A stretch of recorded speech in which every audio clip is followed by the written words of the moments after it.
Bruce Wayne may appear to be a wealthy playboy, but beneath this facade, his true identity is that of the Batman, waging an endless war against crime. Join the Caped Crusader in Batman The Audio Adventures, the first scripted audio original featuring Batman and his villainous rogues gallery in a world premiere story of life and death in Gotham City, debuting exclusively on HBO Max. This rollicking adventure, told across 10 episodes, is written and directed by Emmy winner Dennis McNicholas, includes devilishly delightful original music by Doug Bossy, and performances by Rosario Dawson, John Leguizamo, Chris Parnell, Melissa Villaseñor, Seth Meyers, Jason Sudeikis, Brooke Shields, Fred Armisen, and many, many more. Go to hbomax.com/Batman Audio Adventures for more and stream Batman, The Audio Adventures only on HBO Max. But their story didn't end there. How could there have been only one? And he's back in business. Is the worst idea in history of bad ideas. Part 2 is the final chapter in the violent history. This time, it's personal. 'Twas the night before Christmas vacation. And the fun was in full swing. You have split our family onto 2 separate flights. Mom! Max, please! The family left for their big vacation. Is that everyone? The cars are leaving now! But forgot one little thing. Mom? Dad? Uncle Blake? They don't even know I'm here. They don't even know I'm here. My mum and dad have gone to Tokyo. I'm totally on my own. You do realise that my 10-year-old son is at home by himself. You just assumed Max was on the other flight. We didn't take a census. We got reports of suspicious people around 36 Lincoln Ave. I can't go to jail, honey. I wouldn't last 30 seconds in Gen Pop. It's where fresh fish get got. Nobody here is getting got. And we're criminals. I don't think so. This is my house. I have to defend it. Orange stripe, center pocket. Ooh. That did not sound right. I am trying to get home to my son, who is alone. I'm scared.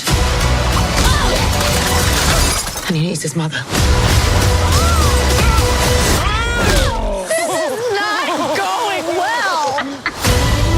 Sweet Home Alone. Oh no, a ladder! You think I'm that stupid? Yes, I do. Only on Disney Plus. If you like millennials, large, forgetful families, misunderstandings, lazy police men related to the McAllisters, filthy animals, child abandonment, expensive dolls, booby traps, holidays, and if you like being left home alone, then you'll like the sequel we're talking about this week. It's Home Sweet Home Alone. Why do you sound like you're from Minnesota? Holmes and Watson. And washing yourself. Home Sweet Home Alone 2021. It is a Disney Plus original, right? Yeah, like, Exclusive. It stars Ellie I'm Kemper, home. Rob Delaney, Archie Yates, little Archie Yates, and a whole slew of supporting cast, and a Kenan sequel, Thompson, and another film. It's the 6th film in the Home Alone franchise. Holy shit! It's fucking 6. Yeah, and also my accent's getting worse. Yeah, exactly. It's just because this is like a mid America kind of movie. So I'm talking kind of shit. Talking weird now. What is it with you and shit? I don't know. My name's Manuel. Hey, I'm Andrew. What's up? It's John. And I don't know if... I feel like we talked Home Alone last year. We did. Home Alone 2. Lost in New York. Trump. You're gross, yeah. Yeah, I mean, you're right. That is and man, I think it might have been right before the presidential election, like the results. And so we were kind of like scrambling where it's like, oh man, like he might win. And by the time we listen to this next year, it's not going to age as well. And he lost. So. Yeah. Or it actually, I mean, probably. Or it might get overturned any day now, actually. Shut up. There is going to be, I mean, I don't want to talk too much about Home Alone. I felt like we talked about it on that pod. Like I'm talking about the franchise itself. You probably watched them. But were you surprised that this is the 6th movie?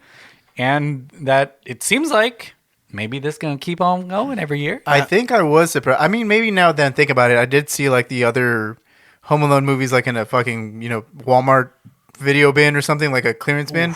Because like I know that there was a Home Alone 4. I knew there was a Home Alone 4, and then I knew that there was. I didn't know that. I guess I knew that there was a fifth one or something after that, but. I guess, it did take me by surprise when you just said, like, this is the sixth fucking entry. And I stopped at 3, so I missed 2. Exactly. Wow. But I've seen 4 out of the 6. It's a lot. That's true, yeah. It's kind of surprising. That's 2/3. There's more 66? Home Alone movies than there are Ghostbusters movies. Looky there. That's kind of crazy. I'm just going to go through the names so that everyone knows. Everyone keeping track. The first 2 directed by Chris Columbus, not the one that sailed the ocean blue, the director. Home Alone 2, Lost in New York. But then there's Home Alone 3. Scarlett Johansson. Home Alone 4, Taking Back the House. Damn. Has Stella got her groove back? Which is, it's an ABC movie, so it was just on TV. This came out in 2002. No wonder we missed it. Okay. Home Alone, The Holiday Heist. Damn. Isn't it Came out always? 2012. That also came out. That came out on ABC Family, and then Home Sweet Home Alone, which came out on Disney Plus just a couple weeks ago. Yeah. But I mean, it looks like the first 3 were big theatrical movies, and then they kind of reverted to a TV budget. Yeah, but also like it's kind TV of a production. Nice, yeah, it's a nice little solid comedy. It's very like just catered to Disney Plus. It's perfect for Disney Plus. I mean, yeah. Well, I mean, it's not gonna get a sequel. Maybe it will. Actually, with this one, it would be hard. Maybe it's more hard times and then more dolls. Who knows? Well, let's go around the horn. John, what did you think of Home Sweet Home Alone?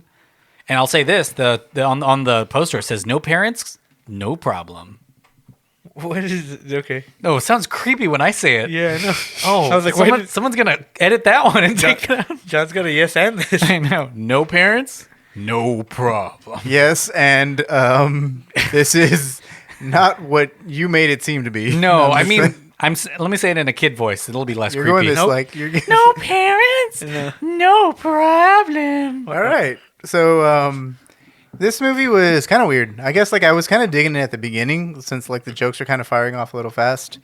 But it's so I mean, I don't know. It basically follows the beats of the original movie, and I'm not going to lie, I did laugh at some parts of it. Like, it seems like a lot of this is Why would you lie about that, John? You're allowed to laugh, man. I mean, well, some parts weren't funny, but, like, I guess, like... I mean, it's also, like, I didn't notice this until afterwards that a lot of people, like, really hated this movie, which is kind of crazy. I don't think it's, like... I'm not pissed off that I watched it. Like, I don't want, like, I want my money back or, like, my time back. It's streaming. It was, well, yeah, exactly. I mean, it could have been watching Succession or something. I wouldn't say that. I mean, it was an okay flick. I think, like, the leads do a really good job, especially, like, Rob Delaney and Ellie Kemper. They're good. Yeah, Archie Yates is kind of okay, I guess. He's cute. He's cute in the movie. Yeah, it's kind of like... He's cuter in JoJo. Don't say that. He was, because I was rooting for him in JoJo, and this one I was like, "Damn, what a dick!" He does. We can't have. He's like abusing these people. He's not really a likable. But we can't have a pod where I say no parents, no problem, and then you say he's cuter in a different movie. Well, I mean, he's not cute because he's kind of a dick, like in this flick. Yeah. I guess so, yeah. Like, and like you see like the real world repercussions of like what would happen if like Kevin McAllister was around today, and you're like, good. He's a murderer. Yeah. Like, at one point he's throwing like weights and like kettlebells on a fucking treadmill towards these people. Seriously, people who are in financial distress. Yeah, it's a very weird. Yeah, that's why. As watching it, you're kind of It's a weird mixed message. No, it's not a mixed message. It's just like it's like a weird like class warfare type of thing, which is kind of weird for a Home Alone movie, I guess. I mean, I guess it's maybe kind of the same as the last ones because those robbers were kind of the wet bandits. Yeah, the wet bandits were trying to stinky bandits. Rob this rich family and stuff, but. Here it kind of ends up a little bit mean-spirited, even though some gags are kind of funny, like in the movie. They definitely tried to subvert even the whole Home Alone formula a little bit, with the characters at least. Yeah, definitely. They think they do enough of that until there's a callback to the, whether it be a song cue or... his brother. Yeah, or, a literal cameo by Buzz McAllister. Is that the actor? Yeah. It's the same actor. It just gets like, those parts make it kind of like an uneven movie. It's kind of like, it feels Frankenstein together. There's a Frankenstein joke in here. Oh yeah, I guess that's true. Frankenstein's monster. John, hey, But Good job. You like this movie. The leads do like enough to kind of make it watchable, and then you kind of know where it's heading because it's a Home Alone movie. That you're like, you kind of want to see this. Yeah, you're like, the last 45 minutes gonna be straight up. Yeah, hijinks. Saw. Yeah. Oh yeah, in this case it is Saw. So I mean, yeah, I think it's okay. It's not as bad as everyone says it is. Although that being said, I don't have a whole lot of attachment to the original Home Alone movies other than just being a Christmas like fun movie. So like, I guess it's all right in my book. I guess for this first impression. Yeah. Andrew, what do you think about Home Sweet Home Alone? Are you a little sweet or are you a little sour? Sour. I think it's because I kind of like the actors in the movie. I think that's probably the saving grace. So yeah, that's what I was telling John. I love that because we've never really gotten the perspective of the other side of the story, so to speak, which are the people robbing. Because they do have a formula. They're breaking. Someone's getting broken into, and you got to defend said place or whatever. Yeah, it's a real fucking Die Hard scenario. But yeah, I think I thought it was okay just because we got that flip side perspective on where like, man, you feel bad for the people down on their luck, and you kind of get why they have to do it, type of thing. And it even gives them like a motivation, not like a sleazy one, but they're like, hey, it's my stuff that they stole, type of thing, that he thinks that they stole. But I thought it was a very, very interesting because, like we said earlier, it is kind of like when their feet are on fire, it's not like stern, like running around screaming like a high pitched scream, and it's hilarious, like slapsticky. Yeah, you kind of feel bad. You're for like, the person. man, like she's got 3rd-degree burns on her feet right now, like in this movie. There's a couple of editing shots that are like super vicious when he's doing the classic like throwing the roped item down the stairway, type of gag. But I thought that the kid was actually the weakest part of the movie, which is crazy because he should have been the focus, and but I think it is because he's trying to play a hollow like Kevin McAllister. It's literally the exact same at the beginning, where like sometimes I'm listening to these kids and I'm like, man, they have like adult problems, like they're stressing out because all their family's there.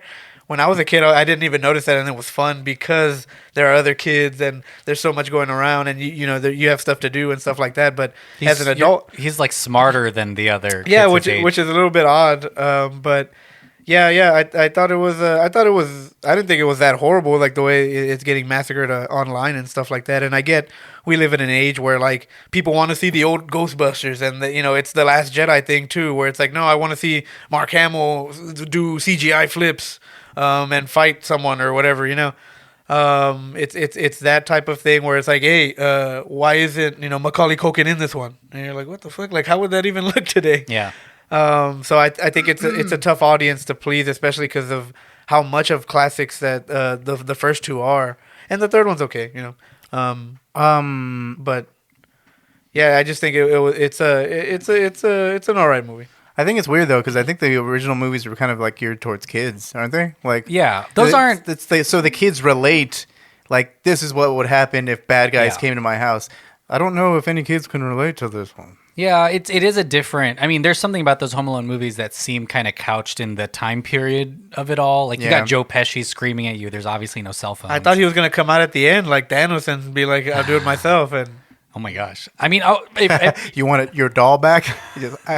If we were talking about being sour and sweet, call me a Sour Patch Kid because I'm a little of both on this movie. That worked. I like I like that they tried to update what the scenario is, because at the beginning of the movie, I was trying to figure out if Archie's character was the one that was going to break into the. I was trying to figure out who the villain was, because I was like, wait, all of these people seem kind good, and like morally right. And then that is what the movie is. None of them actually end up being like terrible or anything, apart from, of course, all the Archie stuff that he does to the people. So I thought that was really interesting because you're right. When you watch a Home Alone movie, you think, okay, the kid is going to meet these bandits at some point, and then they're going to target him.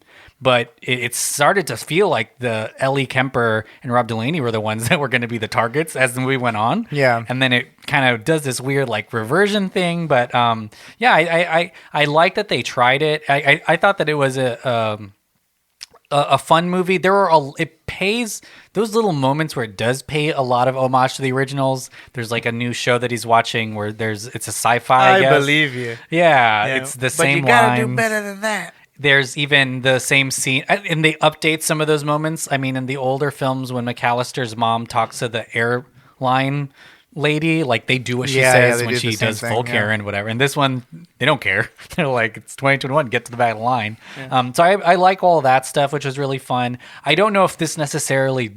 I don't know what... I don't know if they should keep doing Home Alone Definitely movies. not. I think Because I don't really know what this adds to anything, I guess. It's a lot of those gags, which are fun to watch, I guess, because the villains are always kind of superheroes at this point. Like, they should have died after gag 2, but they just continue getting hurt and hurt and hurt and hurt. And I guess that's funny and fun. It's a lot of physical humor, but I just didn't.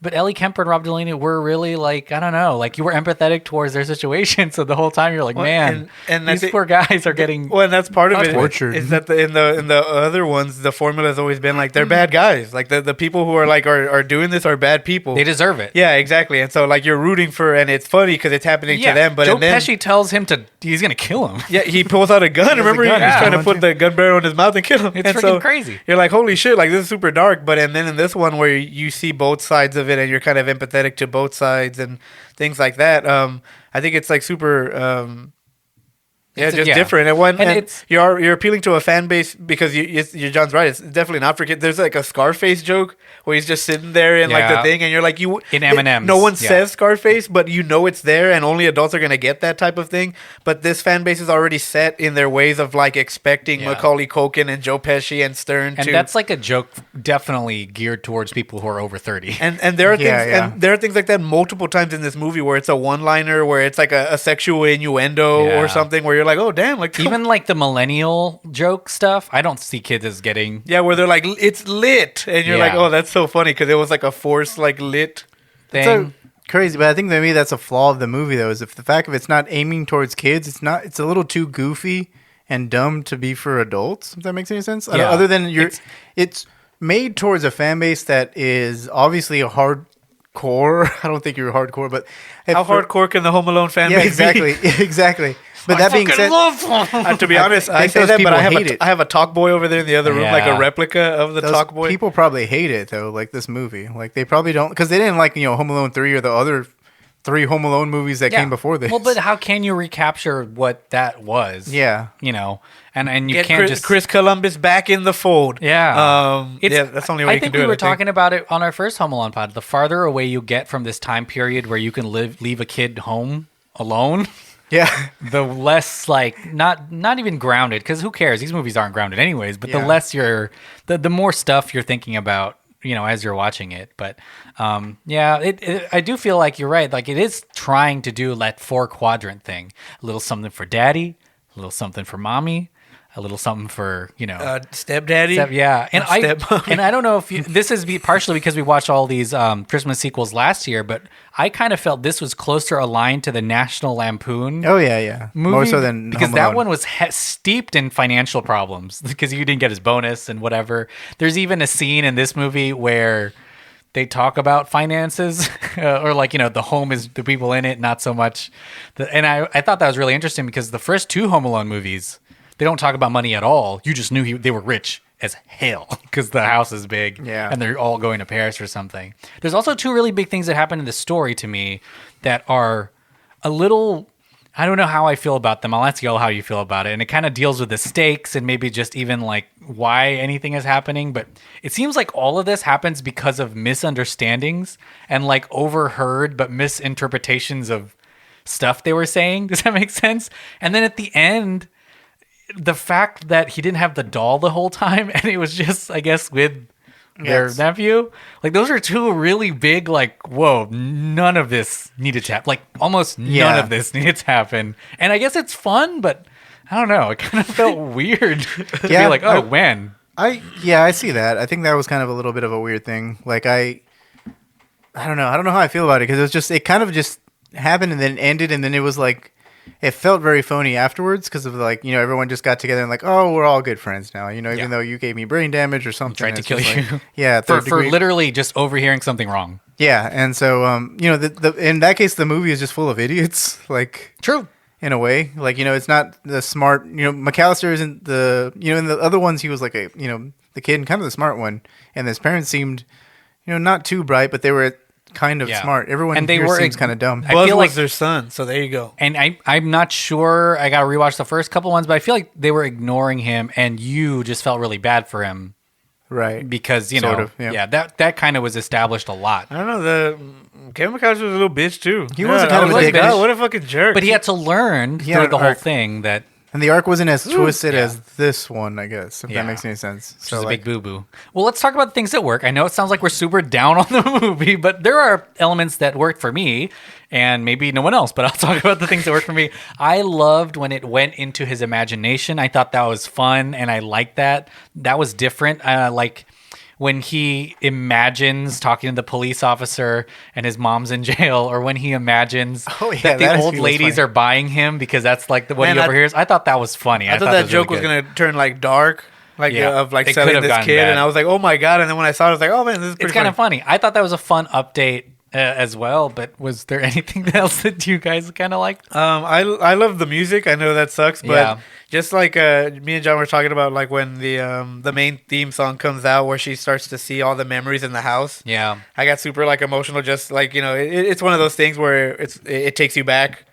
Way back, where it's like, oh, to when I first saw these movies, the like nostalgia button. Someone's hitting the nostalgia button. Yeah, and so and there's there's a lot of that in here where, like, you know, are you thirsty for more, or are you hungry for more? Remember that line or whatever that he said? Oh yeah, that's true. Have you guys give up, or do you want whatever? I like your face was like disturbed. Well, and like maybe you didn't recognize those, but I did recognize that. These movies are like embedded into me to where like I recognize every single line that they end up saying. Hardcore Home Alone fan. You're the hardcore Home Alone fan. And your tramp stamp says. It's a house. It's a house. It's just a picture of the house. Yeah, that's crazy. Third wall breaking that they use the logo from the movies from McAllister's for his security. Well, there's also, but I love that where he calls him a trout sniffer and stuff like that, because that's OG, you know. And so it even goes to the gags too, like not the gags. What are we calling it? Pranks, attempted murder, or whatever we call them. But there's like the swinging pendulum thing that they do in that's the one that was the vicious one. They step on shit. When in this case, jumping it's off shit. The Legos. Yeah, throwing things. Always, and then the slippery driveway, like a lot. It's a lot of recognizable, funny, you know, pranks. I feel like that's one of the parts of the movies that didn't update. Everything else did, right? Like there's a lot of talk about the fucking cloud in this movie, but the gags or those pranks still incredibly similar to the first other one. Movies. Yeah, I mean, yeah, because they can't be. I mean, this seems a little bit more mean, and I want to say a little bit less creative than. You know what? I said that, but then I realized there's a virtual reality prank. That's pretty updated. Yeah, that's definitely up to, and that's kind of funny. But also, you would kind of know you were holding something on your. Although he just got hit with a pool ball right before that. He was there's a lot going on. He was knocked out for sure. And then you get the fucking like tetanus, thumbtack, Nerf gun. This movie was sponsored by Nerf. Because multiple times what was the car he got into? Remember, it was a Lexus or something. Oh, really? Remember, he like got in and there was like logos everywhere. No, that was a BMW. Yes, and there's a TV screen. And I was like, oh my god, like they're gonna use this as part of a commercial because he's just there like falling asleep, and then he'd be like, want to get away from the family, and you know, and honestly, like kind of a dangerous thing to teach kids because you don't want a kid sitting in a car that's turned on because the TV turned on. That's right. There's a lot of problems that are going on in this movie. Mm-hmm. I like that they.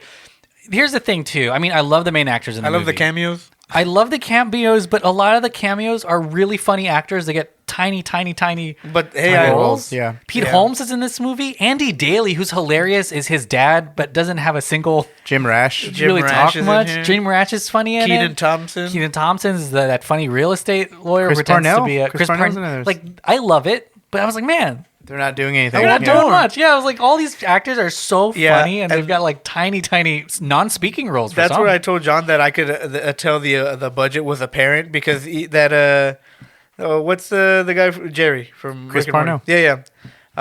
He's in the restroom, and they're like, oh, he ate some bad food, and they're like, damn, you found a way to write him out of this scene, and so you just have him record his audio, and that's it, you know.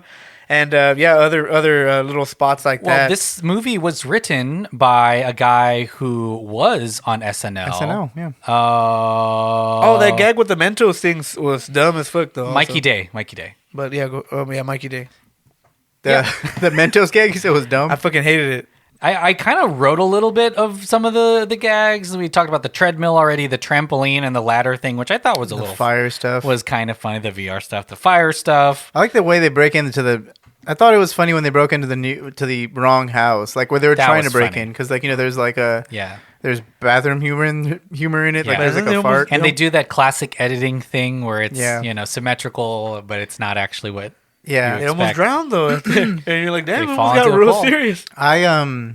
See, like some of this, I don't know, some of this stuff is kind of a little off-putting, but I like that. I mainly just like the chemistry between Ellie Kemper and Rob Delaney, like the comedic. Yeah, that was funny. Chemistry there is just really funny. Like they're back and forth bickering, and their little one-liners in between the things. Is funny. And the scenes that really kind of shine to me are like they're playing like a Rudolph the Red-Nosed Reindeer for like a retirement home. Yeah, and they're using bells, and they're like their timing is off, and they're like that old man's like these people suck. Yeah, that's like really funny. Yeah. And then also I think close up is next up would be the slipping scene, like the slipping when they're it's ice on the driveway, like that's there. Yeah, they're trying to get to the front. I think that's actually pretty funny. I mean, I'm going to ask y'all something, but who do you think But I mean, I feel like the answer is pretty apparent too. But who do you think the main characters of this movie are? Because I feel like it is Ellie Kemper and Rob Delaney. I definitely think it is. But that's why I like this. Like that's one of the things I love about it. The perspective. Yeah. In this movie. It almost because we're the adults now. Yeah, it's for us now. Yeah, we're the ones having money problems. Yeah, that's pretty much it. Yeah, that's why I think it's the saving grace for the movie. I don't know. I'm not gonna put on Home Alone 2 and be like, I relate with Daniel Stern. Oh, if they're gonna say Donald Trump. He's in it too. I relate with the one guy who's in the hotel and who gives them bad directions. Yeah. Who doesn't ask where are your parents? God. I'm just kidding. I'm not trying to find something wrong with Donald Trump. Okay, here's what we're doing. We're going to play a game, and this is one where we're going to use our text, the good old-fashioned cellular phoning devices. You will both text me the answers, and this is the Home Alone. Well, we're talking about Sweet Home Alone. This is a game called Home Loan Trivia, where I'm going to ask you questions about securing financing for a home loan. Succession. And actually, this fits in thematically because this movie is all about not being able to afford your mortgage and not telling your kids you have to move because you don't have money and that you have to rely on a doll you found. On a collectible upside down head doll. Just like this movie, this got a little too real. It is a pretty real movie, and I'm still kind of confused about like what's happening. I'm very confused on this whole thing. I think in talking through it, never mind. We'll get to that as like a. We'll talk about it, but there's some parts where I mean, I guess we should all just look through our dolls to see if we can afford rent this year. Okay, here's that one. I haven't saw that one. Probably get a lot of money for that. That's my sex doll, and it's well used. The value just went up. I know. Weathered. Beaten. Not. Okay, here we go. This is Price is Right rules for these first couple. What percentage of U.S. adults are homeowners? What percentage of U.S. adults are homeowners? Price is Right rules. And I know we've got a lot of listeners who are, I don't know, realtors or pros at this. I don't know. Here we go. And John guessed 40%. Andrew, you guessed 43%. Andrew, you get the point because the answer is 65%. Wow, that's a lot more. Yeah, a lot more of you have your shit together than I thought you exactly, did. Yeah, I think I had we both had cynical answers there. Pretty nihilistic, yeah. 0%. Right? I was like, maybe a third. No, it's a lot of people. Here we go. Because think about this. Good for you guys. Well, here's the thing. Every home out there is most of them are owned by someone. Even if you're renting. Oh man, there's so many homes on the planet. That's what I'm saying. Somebody owns this house that we're in now. Is that on the planet or in the U.S.? U.S. Okay. Yeah. Here we go. Here's the next one. What is? Yeah, I guess it's fine. What is the average credit score? What is the average credit score approved for a conventional home loan? Jeez, this is Price is Right rules. You can tell no one here owns a home because I'm not going to guess. $1. The average credit score? Yeah, for a conventional home loan. You know what? This is also educational because if any of our listeners are trying to buy a house, you may want to listen to this episode. This episode I'm not going to put in the film and TV category. I'm going to put it in the finance category of iTunes. Finance and lifestyle. So John guessed 750 as the credit score, and Andrew, you guessed 7.3 billion. Is that right? No, or 700? I said 700. Okay, well, 7.3 billion. John, you get the point because it's 757. Oh shit! Yeah, I was about to 7 say. points away. I used to have that much credit, and now I don't. I got turned down for a payday loan. Just kidding. The loan sharks made me. I have a story after the pod that I'll tell you about someone who went to. Okay, that's fine. I'm not gonna say names. No, I have a story of someone who went to Las Vegas to get loan shark loan money. It was crazy. I didn't know you could do that, but that sounds like that's all I'll pretty. say. But you just gave everybody That's pretty extreme. Yeah, What? they're gonna go and like find this guy and or the sharks. And this person said, "quote unquote," you do not want to owe these people money, is what they said. Okay, anyways, what is the median down? I'm not gonna do this one. This is sad too. What is the average age of first-time home buyers? The average age of first-time home buyers. So, Price is Right rules. Nowadays, I would assume. Oh, fuck, I don't know. John guessed 28. Andrew guessed 29. Andrew got the point. The age is 36. They're almost 37. I just own I probably just know a lot of people who bought their homes early, the lucky bastards. Like they're on that percent. But if you think about all of the people out there, exactly. Yeah. So your friends are lucky bastards. Your friends are almost 40. Okay. Mortgage is, this is not numbers. Mortgage, the word mortgage is actually derived from the term death pledge in this language. So mortgage is actually derived from the term death pledge. Isn't that crazy? What the fuck? No, I don't know. Derived from this language. Just guess a language. I don't want to guess. Obviously not English, John. I'm going to do a dead language like Latin. A dead language? Zombie. That's undead, actually, huh? I don't know. What the fuck? Like, just guess a language, John. You don't know any languages? No. Love. John texted love. Okay. Body. Body language. Andrew guessed German, his favorite language, and John guessed French. And John, you got it right. It's French. Oh, nice. We're both tied at 2. I was wondering how that was going to be Price is Right rules. Like, you're like, what's who got closest? Let's see. It's Canadian or something. I forgot. Speaking of German, I forgot there's a whole part of this movie that is about the German language. There's like because they think that like one of the other misunderstandings that are in this movie. Yeah, lots. Funny. Okay, here we go. Here's the next question. It is not Price is Right rules because it's not number related. It is a Scottish tradition to paint your home's door this color once you have fully paid your mortgage. So once you've paid your mortgage in Scotland, you paint your door this color. And I think that's a fun tradition. Although I guess it gives out some personal information about. Yeah, it totally does. If your door is, John guessed red, Andrew guessed green, both Christmas colors, holiday colors. John, you get it right. It's red. Fuck. John is coming up the rear. Now he's leading 3-2. Here's the next one. How many homes? This is Price is Right rules now. How many homes will the average American own in their lifetime? How many homes? Think about your lifetime. Think about the average American. Think about also when you die, I guess. Fucking hell. I'm going to go ahead and be negative here because sometimes it doesn't work out that way. But that being said, John, you're born into a home. That's automatically 1. Yeah, but holy crap. You both guessed 3 and you both got it right on the money. 3 homes. Wow. Sup, Holmes? Watson. Hey, you know what? I'm going to buy 3 homes at once. Just get it over with. Okay. Here's the next thing. In what is anyone else getting depressed by these stats? I'm kind of like, because I'm not going to have. Sometimes this is almost worse as our death one last week. Yeah, probably. Sometimes I think that reread these later. I will. You're like, oh, fuck. In 2020, what percentage of U.S. Oh, why did I do this question? It's fine. Let's do it. This is, hey, welcome to NPR. In 2020, what percentage of U.S. home buyers identified as white? Oh, Jesus Christ. In 2020, what percentage of U.S. home buyers were white? 2020, last year. Price is Right rules. Give us a percentage. And these are just facts, so we're not like... Yeah, we're not making any assumptions. We're just saying this is the percentage. I think if one of us guesses too high or the other one, we might John just guessed try to 50, Andrew guessed 53. Andrew, you get the point because it is 83%. Jesus. Yeah, this is depressing. And you're both tied at 4 now. Here's the next one. According to CNN Money, what percentage of Americans had no clue what an annual percentage rate is? Say it again.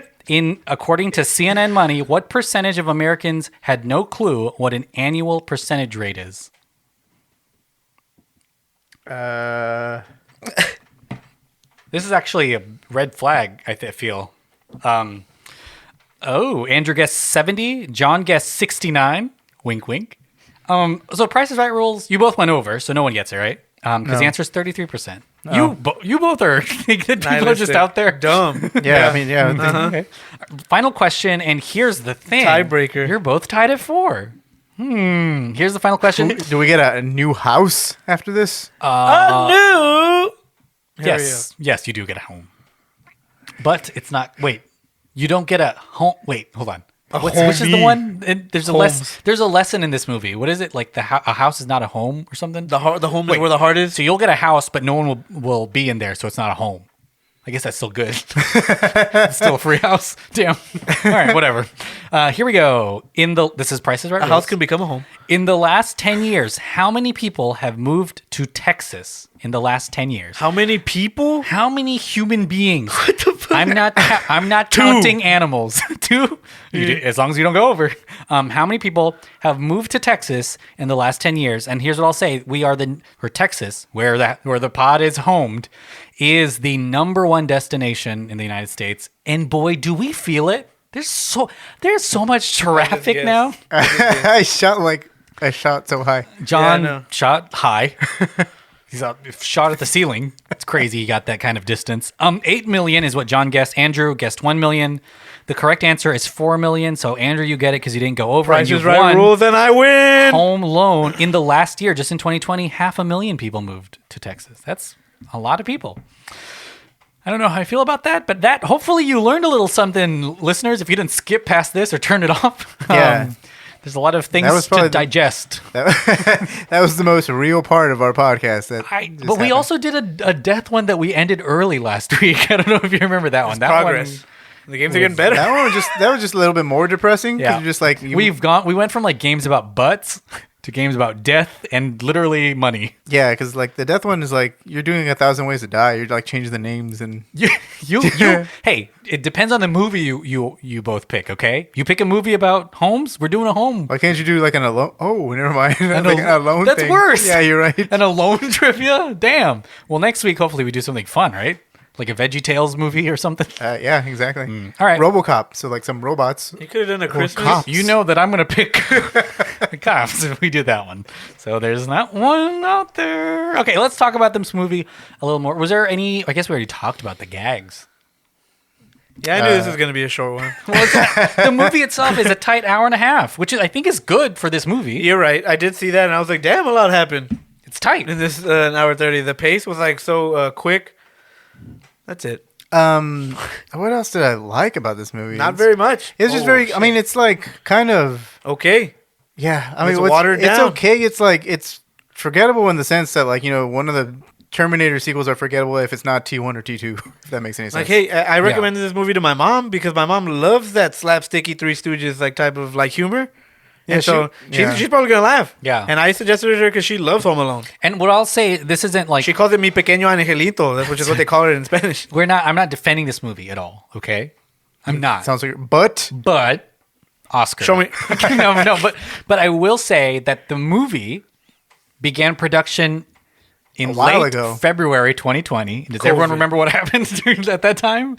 So they had to halt production and resume like Post-COVID. 8 months after. No wonder everyone looks older. And I feel like that may be why people look older. That may be why those characters and those actors I said were like, hey, how come they didn't get any Buzz talking just time? Looks like he aged horribly. Maybe they just weren't available or couldn't do it. So those characters were like, kind of written out. Or maybe I wouldn't be surprised if they decided to minimize the amount of actors in scenes to just, Ellie Kemper, Rob Delaney. We can't even have extras because it does feel like that in the movie. Yeah. There's not even people walking in the background sometimes. It's just them two. So I feel like if we were to talk about what this movie is, it's definitely feels like a movie produced during COVID. During like COVID at time. the late February of 2020. So what you're saying, it's bad because of COVID. COVID ruined this movie. Yeah. Boo. What's his name? Archie Yates wasn't the only thing alone. It was the crew because they were all quarantined. See, look, like this scene, just Buzz by himself. So yeah, but still, there are a lot of other good movies made in COVID, I guess, right? Yeah, I don't of the know. Dog, just like Oscar, The Matrix. Maybe we don't know. Jury's out. But I mean, like West Side Story. Would you be upset since we're kind of almost at the end of the pod? Not time wise, but content wise. How would you feel if they said, "Well, you know what, Archie did a great job," or Ellie Kemper? But it's hard to think of their characters having to go through this again. But what do you think about more Home Alone? Which is probably going to be the title of the next one. I think if it's Home Alone again, Home Alone Returns. Like picture like The Purge, Oh but my gosh. the family's home alone. Well, here's the thing is like the only reason the first two Purge Alone. Well, yeah, I guess so. You're You know right. what I'm saying? Like you're like, damn. Is that what we're doing? Are we brainstorming for more Home Alone scenarios? Let's do that. Hey, That'll take up a little Remember, time. I had said something like this for like the Fast and the Furious thing, where it's like, well, they need to be fighting AI cars like a fucking Tesla. They do that. These no, they don't. Yeah, there's I'm talking about the robots taking over type I of guess thing, like not some robot. Ultron type of shit. when they introduce and Charlize Furious. Theron's character, she controls AI cars. No, I'm talking about the cars taking over, like dethroning, like They're doing their own thing. dethroning the humans, and it's like, hey, we're the cars, Yeah. and then Autobots roll out. That seems like the natural. Yeah, That yeah. but yeah. So now for an idea like this, because I said something about Ghostbusters the last time too, where I was like, give me something like Paranormal Activity or fucking something terrifying, Ghost Hunters type of shit. Yeah. And now wasn't there like a Ryan Reynolds movie called Stoned Alone, which is like the Home Alone concept, just with like a stoner? I don't remember that, but that sounds fun. But I mean, yeah, I guess if I literally that's not my idea. I think like that's something that was announced. John, great job. No, but buy it in the room. I don't know if more Home Alone. I guess as long as this became a franchise, it's definitely an IP. So there's going to be more in the future. like, what if it's like The Shining, Home Alone, where it's Oh my just them and gosh. they just go That crazy? technically is in a like Home Alone movie. Yeah, they go fucking crazy because they're. I guess in the Alps. Maybe John Hughes watched that and he's like, "Holy shit!" I guess you'd have to kind of deconstruct, and all of the Home Alone movies have this, where it's. I feel like the Home Alone movies is that final act, right? Like the yeah. What about something like prank like acts. Rear Window, Home Alone, where it's like, damn, forced like Home Alone. Disturb you? yeah, kind of, yeah. I mean, But think of like anything like Home Alone, where it's like, I'm sick, I'm Yeah. bedridden, Home Alone, and you're like, damn, terrifying. I think that I like that this A is dog, Home Alone. I like that this is still like a Christmas vibe, like a holiday Yeah. vibe That's- movie. I I think think there's that's- room for that, where it's snowy and stuff. I don't know if I can understand a kid being left home alone again. Just Well, because Yeah. and they had an interesting concept here where it's like the Snowmageddon, but they didn't even explore it. true. Where it's like, damn, like, could you imagine if it was like snowed snowed in? Yeah, and someone just It was set happened to in take Texas. Someone happened to take No refuge. power. Take refuge in your house, and then Yeah. you don't know who this person is, and then boom, Home Alone. I feel like maybe that was a big moment in the script that maybe got cut Probably. out. Yeah, because then Buzz Yeah. shows up, and Buzz is like, "What's up?" And then he doesn't Yeah. do his job right, and he just dips And he out. literally stops the authorities from coming. He's And like, then "That's she's like- good. she Oh, just- I'll go check it." She just flirts with him to get Yeah, him to fuck off. yeah, which I thought was really fun. Ellie Kemper really is funny in this. Yeah, she is. She's very funny. Delaney too, but I mean, Her recent controversy wasn't funny though. yeah, that's true. I guess look it up if you want to, but it was a different time. Ouch. 2011 or whatever, whenever that happened. Yeah, I mean, it sounds like we're open to it. I think it really just comes down to what it is, and I feel like it would not stray that far from this, though. Like, it would won't. be very close to all Like the picture other like a movies. log cabin, like Cabin in the Woods type of thing. Home Yeah. Alone, It'll be less. and it's bears. maybe. I don't know. The three- It'll the be three like bears. it won't be as critically received as even if this is critically received at all. Like if it's well Ex received. Machina. Technically, Home I think Alone. it's just going to decrease in quality because I mean, the thing that made the first two Home Alone movies was basically like Macaulay Culkin. It's the first time you've seen that because you've seen a different family in this Home Alone scenario each time since then. Like, Home Alone 3, which was still kind of written by John Hughes, I think, or something like that. Still the 90s. And then, you obviously there's a 4 and 5. And then there's this one. So like each one of them, it's not that they get worse. It's just like I think people are kind of like maybe over the concept because it's not the original two things that when you first saw it. And Home Alone, there was also that advantage because since Home Alone 4, 4, 5, and 6, they've all been, TV movies. The exposure is minimal. And the first film when it came out, I just wanted to get the actual numbers, but it was number one for Joe Pesci for 12 weeks, number one, and it was at the time the third highest grossing movie of all time. Like anything like beat E.T. or some shit like John that. Candy. That 12 weeks? For 4 months, this was the number one movie, and you can't even imagine anything like that now. But I mean, that's the reason Chris Columbus still works. Oh right? my gosh, yeah, so? I could assume that Macaulay Culkin not that is a billionaire from now on, but Chris not Columbus is rich as be working. Yeah, he also made exactly. He's made some of the best movies of all time. Yeah, yeah, I think so. Yeah. That's fair. He's pretty good. Yeah. But I feel like there's also something about when you're talking about diminishing returns. It may be just because the first one was such a staple movie that shouldn't have been made. Like that movie was huge, and then what? I think like there was some. So I farted. Did I fart? Yeah, you farted. Well, that's the way the goblin looks. That's the way the Green Goblin looks in the trailer. Well, let's go around the horn. I need to stop saying around the horn. That's an ESPN show, right? I don't know. Like we'll I saw War Games today, like with Matthew Broderick. Oh boy! And they say get on the horn a lot. Okay. Like so. We'll NXT War Games. We'll Dirt Sheet Radio. No, I was talking about like Matthew Broderick. John, what do you think about Home Sweet Home Alone? Your final thoughts on the film? And then we'll spend like 20 minutes just singing or some shit. Like just vamping, yeah. No, just kidding. I don't know. I guess it's like it's you can tell it's one of those things where like when Disney Plus was first announced, or like they had Fox and everything. They're just like, we're bringing Home Alone. I'm expecting a Die Hard, new Die Hard movie somehow like coming out in the next few years. It's just basically IP that's basically just being recycled. In this case, it's as the movie itself goes, it's not bad. Like I don't think it deserves all the hate that it's getting. That being said, it's not good. It's a very forgettable entry in the franchise. Because it's not the first two. I don't know. I guess if you're pretty curious about I wouldn't say like the actors who are in it. Like I wouldn't say you have like a super fun time, but it is kind of fun. Some parts are fun, and I think it kind of outshines what's kind of weird about it. But overall, it's kind of like a forgettable movie. So like wow. I would say just watch the first two Home Alone movies, or like Jingle All the Way or something. Wow. Andrew, what do you think about this Home Sweet Home Alone? It was all right. I think I still like Home Alone 1, 2, and 3 probably more than this. And 3? And yeah, 3 is it's good. ScarJo. Black Widow. It's also I think it's still a John Hughes movie and Mr. Beaupre. A John Hughes joint. I don't think it's like he didn't direct it. I think he wrote it. Yeah, this and so this is still, they just got worse as they kept going 1, 2, 3, and then this one. This one's cool because this is like the dark fate of the franchise. Like it's better probably than 4 and 5, but yeah, for sure. It's whatever. If they make a sequel, then Andrew is done.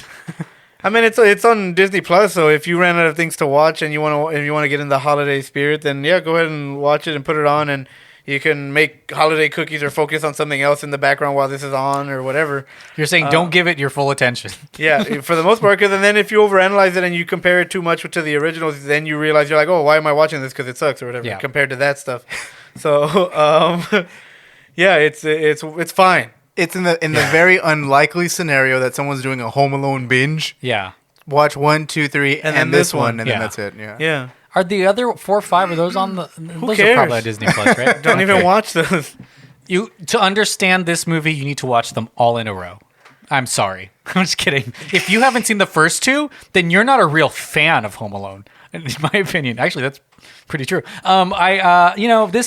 I feel like, grading on a curve because of the COVID stuff. It's an entertaining movie in some aspects. I do think Ellie Kemper, Rob Delaney are so fun together. The dynamic is really good. He's kind of dry and she's kind of nobody's getting got. And she's kind of funny. He's dry and she's wet. Funny. And I think that it's there's a lot of homage to the originals that I think that you'll really like and understand. And then if you enjoy good physical comedy on kind of a big scale, this has a lot of that. And it just kind of lands weird because of what the movie is, which is, kind people that mean well versus a kid who was left home alone, like a spoiled rich. And that's kind of the weird part of it. And then you realize it was for nothing because the doll was in their house. Right. Yeah. And then they all have dinner afterwards, just like nothing happened. Then everything's okay. The spirit of Christmas. It's a little. Take the 2 turtle doves. So it is kind of a weird, just in terms of like the message of the movie is just weird. Yeah. But I feel like it's still forgiveness. Maybe it's more than saying sorry. I don't know, because I feel like they really fucked them up. He really fucked these 2 people up. Yeah, I'd be pissed if I was this adult. His teeth are gone. But if you had to go through all that for the $200,000, it's like a wipeout, baby. I get it all the time. Someone needs to use that bail money. No, I'm just playing. Whatever. But watch the movie. Let us know what you think. Well, we've come to the end of this, so it's time to do some plugs. Andrew, what do you have to plug? Check out. This is coming out next week. BT Dubs. So the Countdown Strikes Back. Yeah. We covered Star Wars Visions. We're getting ready to start up a new book club, possibly, maybe, if we can all finish and procrastinate reading the book on time. And also check out the Dirt Sheet Radio with my buddy John Escudero. They just covered a whole slew of pay-per-views that the different competing companies ended up having and stuff like that. So professional wrestling's your thing. Go check them out. Everyone should get boosted. Keep wearing your masks so that you can prevent this variant from spreading a whole lot more. And check out Director Showdown with Brent and Adam. They got a lot of cool stuff going on, and why Brent's probably not here, right? Because he's busy doing that stuff. Director Showdown. Also, you probably didn't want to watch. He's got to do. Well, I was talking about movie trivia. Damn, I thought we were doing. You thought we were we recorded a movie trivia before this. That would be good for him to. I guess. Don't watch this movie, Brent. but like Chris Columbus has a big repertoire of movies. Who would be like the comparable kind of family friendly? Chris Columbus versus. I wonder who it is. Ooh. Honestly, maybe Tim Burton now. I don't know. Joe Dante. Joe Dante. Joe Dante's a pretty mean director, though. Not like in terms of personality, but some of his movies are very small soldiers. Commentary. Yeah, it is mean. We'll have to think about it. Remember when they shoot the screwdrivers into his leg? Yeah. You're like, oh, Chris Columbus versus those gremlins there. That was written by Chris Columbus and directed by Joe Dante. Damn, see, that's a good. Maybe John's right. Yeah, that'd be really interesting. They're all connected. Because then you can do Gremlins, I guess, the finale. It's like Master versus Apprentice or something. My apprentice, possibly. But John, what do you have to plug? What did you plug, Drew? Everything. Okay. No, I plugged Star plug Wars. It again. Who cares? I plugged Dirt Sheet and Director. I'm gonna plug Countdown to Infinity. If you are a fan of Hawkeye that's coming out right now, Delphin and Sophie are talking that, which is pretty cool. It's a really good show, actually. And we're getting to some crazy shit and everything where like we're getting actors returning in roles that we never thought. And Florence Pugh is in this. So yeah, exactly. That's what I'm saying. So with that and Netflix heroes, and we're getting crazy. We're getting Spider-Man. Yeah. Marvel's revving up again. Marvel's revving up. They were talking about dragons in this last episode. Yeah, I'm getting ready to throw up because of how much shit they're doing. Yeah, Marvel's revving up. Kang the Conqueror image popping up on the Ant-Man helmet, and you're like, oh my god, this is crazy. Oh yeah, shit. So there's and then that's gonna be a fun podcast, especially in the next upcoming weeks. Yeah. I don't know if I'll see Opening Day, but I'm sure these two will. We're going to have like a reaction for what the fuck? No, that's.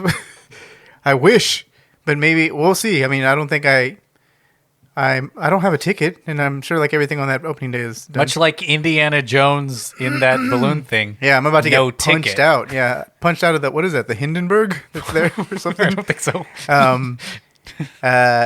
Yeah, so that's pretty cool. Obviously, the Spider-Man podcast will be big, and everyone will be talking about it. And then I guess we might be doing some Spider-Man stuff on the side, but you'll have to check that out. You'll have to find out. Yeah, you'll have to find out if that's good. And I'm going to get ahead and plug a new secret 007 project that's coming in the future. Yep. That's going to be exciting in the new year. That's going to take... I guess we're going to probably just announce it here. It'll probably take the place... It's like a little mid-season Revenge of the Sequel. It'll be Revenge of the Sequel presents, like, basically going through all 25 James Bond movies. It's a classic Fast and Furious presents Hobbs and Shaw. Right, exactly. In this case, we're all just, wearing tuxedos and drinking martinis every single movie. So we'll be talking about from Dr. No all the way out to No Time to Die. That's a lot. That's going to be fun. So yeah, stay tuned for that. That's going to be fun. I said it's a lot. Yeah. Listen to Not in Theaters. Their new season just kicked off. And listen to all this. Go to patreon.com/DelfinPodDL, DELFINPOD to support the pod. You'll get free episodes, video apps, all kinds of good stuff. Well, hey, y'all. We'll see you. Merry Christmas and get boosted. Yeah. Happy holidays. Oh, yes. Excuse me.